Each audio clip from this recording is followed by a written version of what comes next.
Hello everyone. Last class हम लोगों ने हाइपोकॉन्जुगेशन कंप्लीट कर लिया था और stability of carbocation, free radical और एल्कीन्स ये सब भी हमने कंप्लीट कर लिया था। तो हमारे परमानेंट इफेक्ट तो तीनों कंप्लीट हो चुके हैं। अब हम आज जिसकी बात करने जा रहे हैं, it is a temporary effect which is known as electromagnetic effect. तो हमें आज इलेक्ट्रोमैग्नेटिक इफेक्ट पढ़ना है जो कि एक टेम्परेरी इफेक्ट है। ठीक है, तो सबसे पहली चीज हम लिख देंगे it is a temporary effect। ये मैंने आपको क्लासिफिकेशन में ही समझा दिया था कि ये जो इफेक्ट होता है वो टेम्परेरी इफेक्ट होता है। अब ये इफेक्ट क्यों होता है तो अपन लिखेंगे इसमें ज्यादा बात नहीं करेंगे, ये ज्यादा मतलब क्वेश्चन वगैरह कंटेन नहीं करता है। एक छोटा सा कॉन्सेप्ट है, सिर्फ पता होना चाहिए, इस लेवल पे हम इसे पढ़ेंगे। इससे ज्यादा क्वेश्चन वगैरह नहीं होते और जेई में आज तक जनरली इससे कोई क्वेश्चन नहीं पूछा गया। This effect arises due to attacking reagents। ठीक है, this effect arises due to attacking reagent and after some time जब आपका अटैकिंग रिएजेंट का अमाउंट खत्म हो जाता है तो ये इफेक्ट खत्म हो जाता है। तो ये सिर्फ शॉर्ट टाइम पीरियड के लिए इफेक्ट होता है। जब तक अटैकिंग रिएजेंट है, उसका कुछ अमाउंट है, ये इफेक्ट जनरेट रहेगा और जैसे ही उसका अमाउंट खत्म हो जाएगा ये इफेक्ट भी खत्म हो जाएगा। ठीक है, अब देखो मैं आपको यहाँ पे छोटा सा डाटा दे देता हूँ। एक्चुअल में अटैकिंग रिएजेंट होते क्या है? अटैकिंग रिएजेंट वो होते हैं जो किसी रिएक्शन में अटैक करते हैं। जैसे मैंने आपको पहले दिन जब जीओसी पढ़ाना स्टार्ट किया था उससे पहले मैंने आपको एक रिएक्शन का मैकेनिज्म बताया था कि रिएक्शन में दो फेज होते हैं, रिएक्टेंट और प्रोडक्ट। और रिएक्टेंट में भी दो पार्ट होते हैं, एक होता है रिएजेंट और एक होता है सबस्ट्रेट। तो सबस्ट्रेट जाके रिएजेंट पे अटैक करता है तभी जाके प्रोडक्ट का फॉर्मेशन होता है और डायरेक्टली प्रोडक्ट फॉर्म नहीं होता, पहले इंटरमीडिएट फॉर्म होता है और वो इंटरमीडिएट बताता है कि आगे जाके क्या प्रोडक्ट बनने वाला है। ठीक है, तो ये सारी चीजें मैंने आपको बताई थी, बट यहाँ पे ये याद रख लो कि अटैकिंग रिएजेंट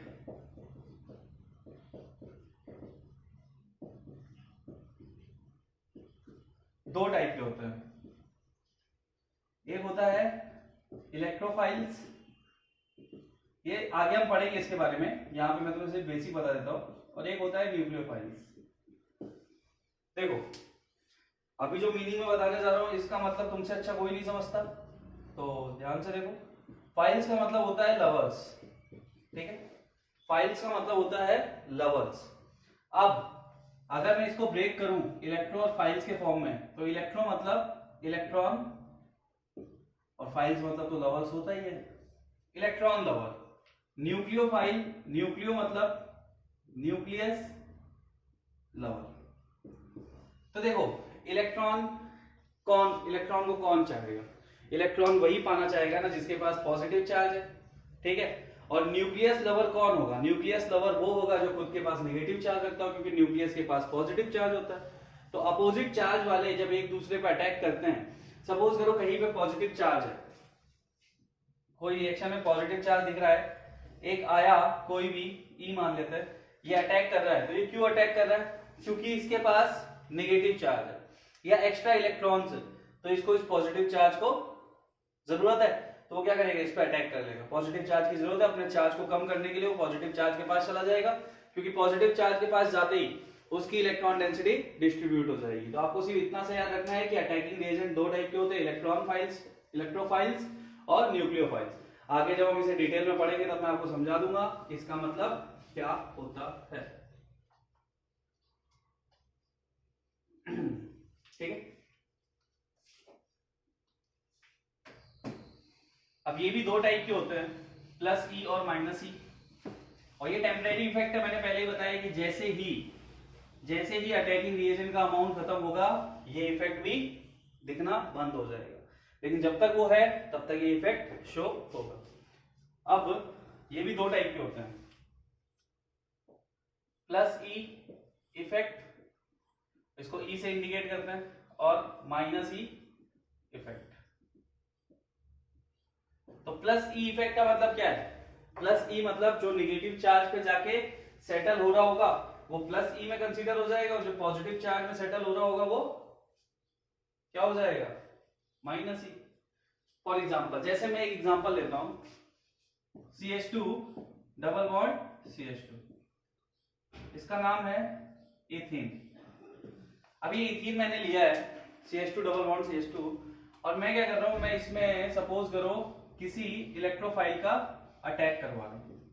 तो इलेक्ट्रोफाइल डबल बॉन्ड पे अटैक करेगा, उसको ब्रेक करेगा सिंगल बॉन्ड में। तो सिंगल बॉन्ड में जब ब्रेक करेगा तो ये कुछ इस टाइप से होगा, ये बॉन्ड ऐसे शिफ्ट हो जाएगा और ये बन जाएगा पॉजिटिव चार्ज।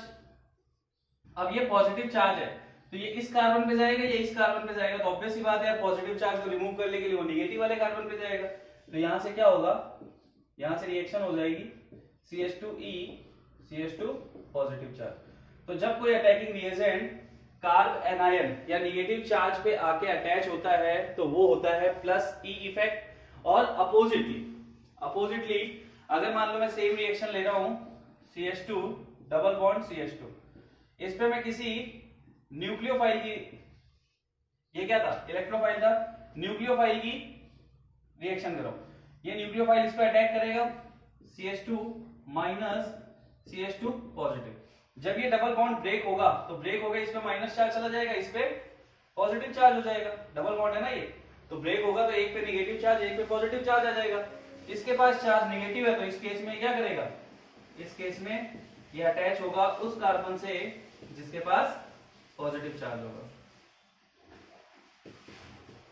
तो ये हो गई माइनस E, ये हो गया माइनस E इफेक्ट और ये हो गया प्लस E इफेक्ट। अब देखो यार तुम लोग को थोड़ा सा यहाँ पे कंफ्यूजन होगा क्योंकि तुम इलेक्ट्रोफाइल और न्यूक्लियोफाइल के बारे में नहीं जानते हो, बट इतनी सी चीज याद रखो कि इलेक्ट्रोफाइल जो होते हैं वो इलेक्ट्रॉन लवर होते हैं, यानी वो खुद पे पॉजिटिव चार्ज या इलेक्ट्रॉन डेफिशिएंट होते हैं, उनको इलेक्ट्रॉन्स की जरूरत है, तो हमेशा वो वहां जाके अटैच होना पसंद करेंगे जहां पे ऑलरेडी इलेक्ट्रॉन डेंसिटी ज्यादा हो। और जो न्यूक्लियोफाइल होते हैं वो न्यूक्लियस लवर होते हैं, यानी उनके पास खुद के पास नेगेटिव चार्ज होता है या इलेक्ट्रॉन डेंसिटी बहुत ज्यादा होती है, तो वो ऐसी जगह पे जाके अटैच होना चाहते हैं जहां पे इलेक्ट्रॉन डेंसिटी कम हो, ताकि जब वो उससे अटैच हो तो अपनी इलेक्ट्रॉन डेंसिटी को थोड़ा डिस्ट्रीब्यूट कर दे और खुद को स्टेबल कर ले। ठीक, तो ये हम इतने में ही पढ़ेंगे, इससे ज्यादा हम इसके बारे में कोई बात नहीं करेंगे। लगे तो मैं एक और एग्जांपल से इसको समझा देता, हटा देता हूं मैं इसे।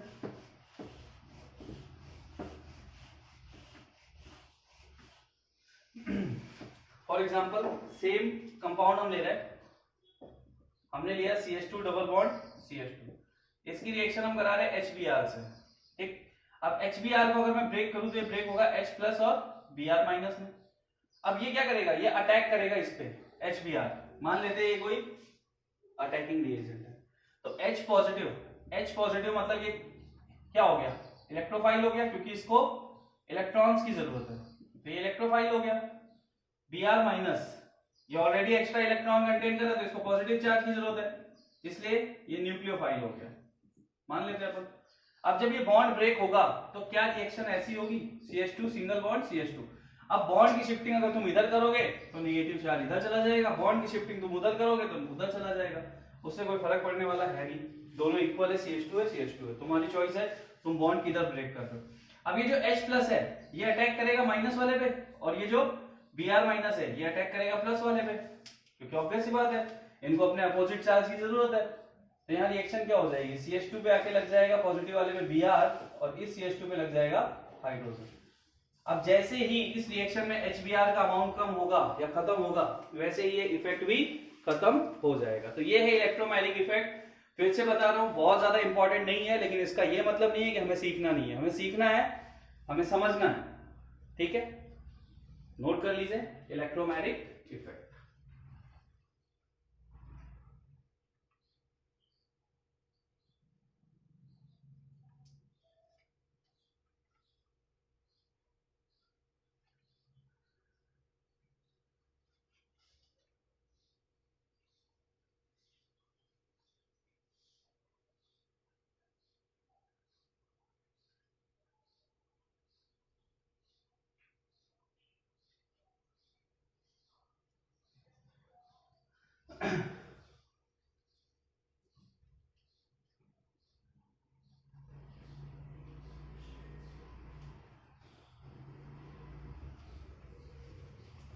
चलिए अब यहां तक हमारा हो गया, चारों इफेक्ट हमने पढ़ लिए।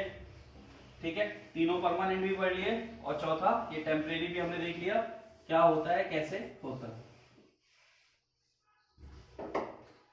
अब एक छोटा सा कॉन्सेप्ट है, हमने 3 परमानेंट इफेक्ट पढ़े हैं तो हम तीनों के बीच में थोड़ा सा डिफरेंस देख लेते हैं। एक बार हम थोड़ा सा उनके बीच में डिफरेंसेस देख लेते हैं। तो मैं यहाँ पे लिख देता हूं difference between inductive mesomeric and hyperconjugation. तो यार पॉइंट वाइज मैं बोलता जाऊंगा, तुम लिख लेना, ठीक। तो हम इसके बीच में डिफरेंस देख रहे हैं तो आप लोग एक लाइन खींच के सेपरेट कर लेना इसे, और मैं पॉइंट वाइज इसे बोलता जा रहा हूं, नंबर डालता जाऊंगा मैं। तो एक कॉमन कॉन्सेप्ट है, पहला पॉइंट मैं बोलूंगा इंडक्टिव के लिए, दूसरा बोलूंगा मेसोमेरिक के लिए, तीसरा बोलूंगा हाइपरकॉन्जुगेशन के लिए। कंफ्यूज मत होना, ठीक। चलिए तो पहला हेडिंग डालो, comparison between permanent electronic effects. Permanent electronic effects, inductive effect, mesomeric effect, hyperconjugation effect, तीनों के बीच में कंपैरिजन कर रहे हैं। पहला है इंडक्टिव इफेक्ट के लिए, लिखो it is found in saturated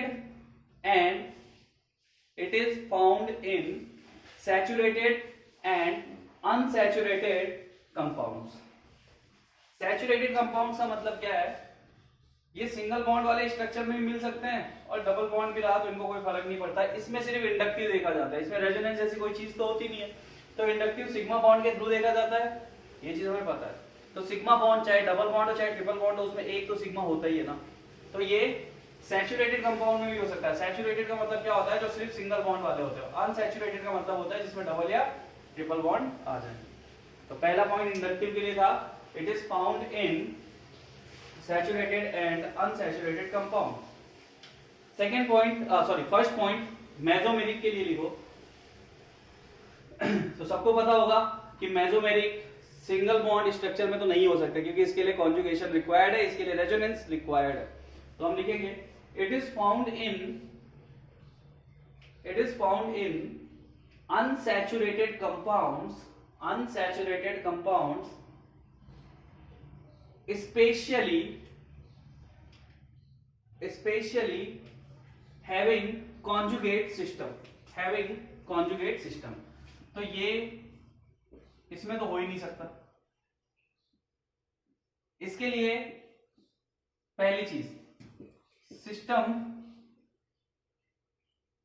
unsaturated होना चाहिए, ठीक है, और दूसरा conjugation must be present, conjugation भी होना चाहिए। अगर मेसोमेरिक इफेक्ट की बात हम कर रहे हैं तो सिंगल बॉन्ड स्ट्रक्चर में कभी नहीं हो सकता, क्योंकि सिंगल बॉन्ड स्ट्रक्चर सिर्फ सिग्मा कंटेन करते हो, सिग्मा में रेजोनेंस नहीं होता। रेजोनेंस के लिए पाई इलेक्ट्रॉन पाई बॉन्ड का होना बहुत ज्यादा रिक्वायर्ड है।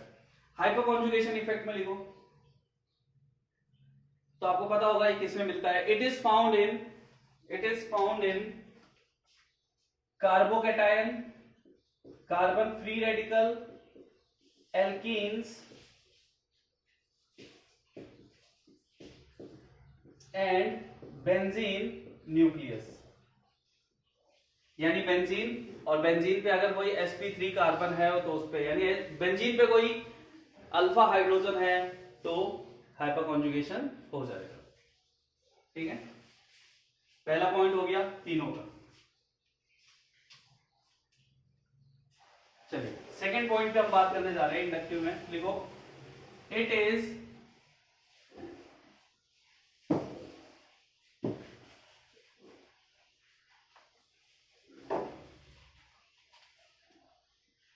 या फिर ऐसे लिखो, इट इन्वॉल्व्स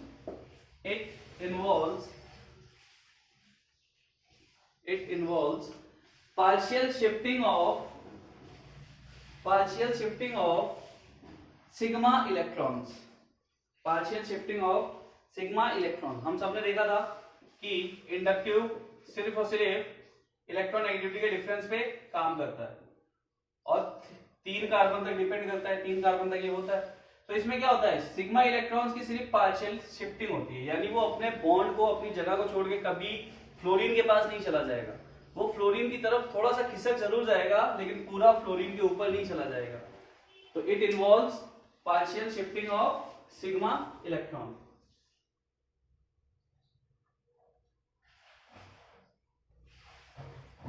अब मेसोमेरिक में लिखो, it involves complete shifting of pi electrons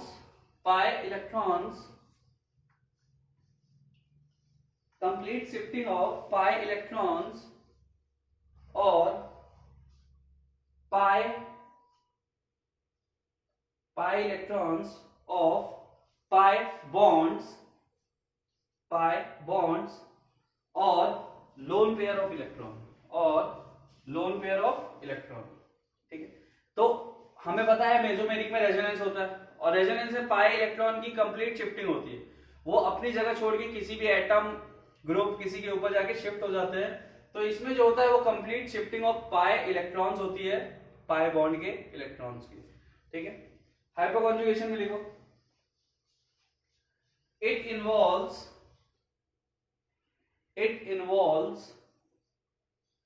partial shifting of sigma electrons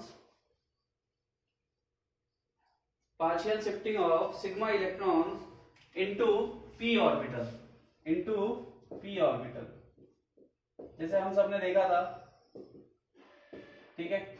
sigma bond break होता है और पाई बॉन्ड फॉर्म करता है, तो ये भी कंप्लीट शिफ्टिंग है।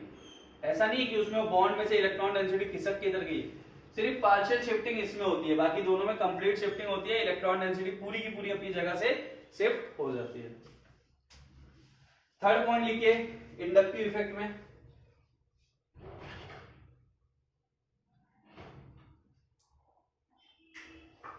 the electron pair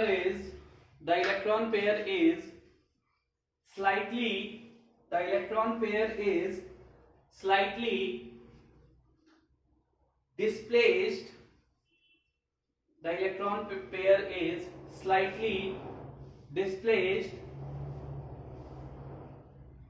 from its position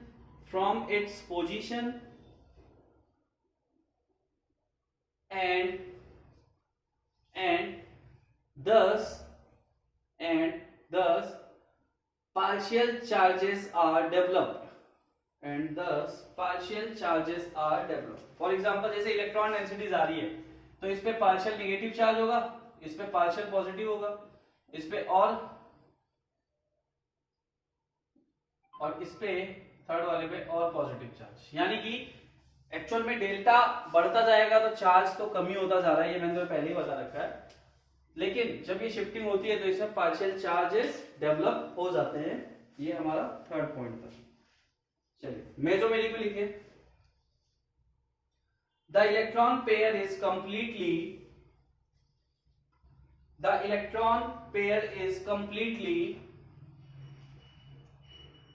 transferred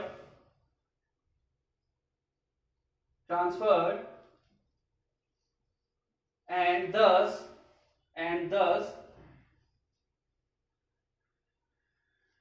full negative or positive charge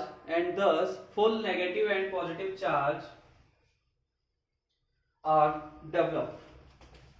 जैसे मैं बात करूं कॉन्जुगेटेड सिस्टम की, ठीक है, ये यहां जाएगा, ये यहां चला जाएगा, तो क्या हो जाएगा, बीच में डबल बॉन्ड, इधर नेगेटिव चार्ज, इधर पॉजिटिव चार्ज।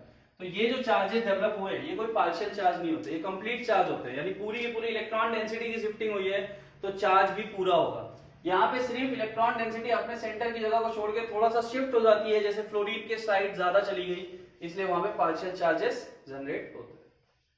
हाइपोकॉन्जुगेशन में लिखिए, द इलेक्ट्रॉन पेयर इज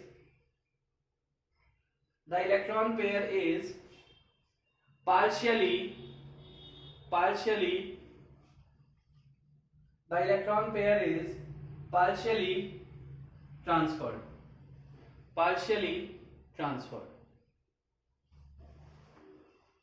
अब देखो इसमें क्या हो रहा है, पॉजिटिव चार्ज है, इलेक्ट्रॉन डेंसिटी आ रहा है, यहां से भी आ रहा है, फिर दूसरे टाइम में यहां से भी आ जाएगा, फिर यहां से भी आ सकता है। तो ऐसा नहीं है, जितने अल्फा हाइड्रोजन है सब बारी बारी से हाइपर कॉन्जुगेशन में पार्टिसिपेट कर सकते हैं, ठीक है। तो यहाँ पे जो शिफ्टिंग होती है वो पार्शियली ही होती है। Last point, fourth number, inductive effect is distance dependent. Inductive effect is distance dependent. मैंने बताया था इंडक्टिव इफेक्ट सिर्फ 3 कार्बन तक रियलाइज होता है, उसके बाद नहीं होता। दोनों में लिख लीजिए, ये डिस्टेंस डिपेंडेंट नहीं होते हैं। या फिर हम लिख सकते हैं इट इज, मेसोमेरिक में लिखो, it is distance independent, hyper conjugation में भी लिखो इट इज डिस्टेंस इंडिपेंडेंट। ये छोटा सा कंपैरिजन था, ठीक है। वैसे आप सारी चीजों को इनको देख ही चुके हो, बट इन कंपैरिजन से थोड़ा सा आप लोग एक बार वापस से रिकॉल हो जाएगा कभी पढ़ोगे तो, कि इनमें क्या क्या चीजें चेंज हैं। कॉन्जुगेशन जरूरी है सबसे ज्यादा किसके लिए, अगर मैं बात करूं कॉन्जुगेशन की, तो कॉन्जुगेशन जरूरी है मेसोमेरिक के लिए, बट सिर्फ मेसोमेरिक के लिए ऐसा नहीं है। कॉन्जुगेशन हाइपर कॉन्जुगेशन में भी होता है, उसका नाम ही हाइपर कॉन्जुगेशन है, ठीक। तो कॉन्जुगेशन मेसोमेरिक और हाइपर कॉन्जुगेशन दोनों में रिक्वायर्ड है, लेकिन इंडक्टिव में उसका कोई लेना देना नहीं। इंडक्टिव सिर्फ और सिर्फ इलेक्ट्रोनेगेटिविटी के बेस पे है, तो वहां पे कॉन्जुगेशन है तो ठीक है, नहीं है तो कोई फर्क नहीं पड़ता, ठीक। ये था थोड़ा सा कंपैरिजन। तो हमारा बेसिकली यार देखो इफेक्ट्स हमारे कंप्लीट हो गए हैं। अब हमें जो नेक्स्ट कॉन्सेप्ट पढ़ना है वो कुछ एप्लीकेशंस पढ़नी है। Applications like application of electronic effect, electronic effect, applications of electronic effect, जिसमें पहली पढ़ेंगे हम डाइपोल मोमेंट। तो डाइपोल मोमेंट हमने ऑलरेडी पढ़ रखा है, बस यहाँ पे ऑर्गेनिक कंपाउंड आने लग जाएंगे, ठीक है। कुछ एक दो एग्जांपल इंपॉर्टेंट है वो मैं करा दूंगा। Second, bond length, bond length भी हमने कंपेयर करना सीख रखा है, बट यहाँ पे बॉन्ड लेंथ हमें पता है कि रेजोनेंस की वजह से बॉन्ड में चेंजेस आते हैं और हाइपर कॉन्जुगेशन की वजह से बॉन्ड में चेंजेस आते हैं। तो ये इंपॉर्टेंट क्वेश्चन कॉन्सेप्ट रहेगा और इसमें बहुत सारे क्वेश्चन जनरेट होते हैं। Third, SIR effect. SIR effect क्या है, स्टेरिक इनहिबिशन ऑफ रेजोनेंस, यानी कि स्टेरिक मतलब बल्कि ग्रुप्स के आने से रेजोनेंस कैसे डिस्टर्ब हो जाता है, ये होता है SIR इफेक्ट। तो ये 3 एप्लीकेशंस हम पढ़ेंगे और हमारा बेसिक और हमारा जनरल ऑर्गेनिक केमिस्ट्री जो कि इन चीजों पे डिपेंड करता था, इफेक्ट्स पे, इलेक्ट्रॉनिक इफेक्ट्स पे, वो कंप्लीट हो जाएगा। फिर इसका एक इंपॉर्टेंट कॉन्सेप्ट बचेगा एसिडिक और बेसिक स्ट्रेंथ, और फिर हम चलेंगे ऑर्गेनिक केमिस्ट्री का कुछ और बेस पढ़ने के लिए, लाइक एरोमेटिक कंपाउंड मैंने बताया था, मैं बताऊंगा, सारी चीजें बताऊंगा, इलेक्ट्रोफाइल, न्यूक्लियोफाइल्स, ये सारी चीजों पे हम बात करेंगे। रिएक्शन इंटरमीडिएट्स अभी सिर्फ हमने इनका थोड़ा बेसिक देखा है, कार्बोकेटायन, कार्बेनायन, फ्री रेडिकल, सिर्फ हमने इनको यूज किया है, इनके बारे में भी डिटेल लेनी है हमें। तो ये चैप्टर बहुत ही बड़ा है, इसमें बहुत, क्योंकि इसका नाम ही है basic organic chemistry, general organic chemistry, तो इसमें सारी चीजें जो जनरली हमारे ऑर्गेनिक में यूज होती है वो सब हमें इसमें पढ़ना होता है, इसलिए चैप्टर बहुत लेंथी हो जाता है। बाकी जो तुम्हारा इफेक्ट था, जो चैप्टर का नाम है, जो मेन चीज था, वो खत्म होने वाला है आज की डेट में। अब जो कॉन्सेप्ट्स रहेंगे वो सिर्फ वो रिक्वायर्ड कॉन्सेप्ट्स रहेंगे जो हमें आगे यूज करना है, ठीक है। हेडिंग डाल लीजिए।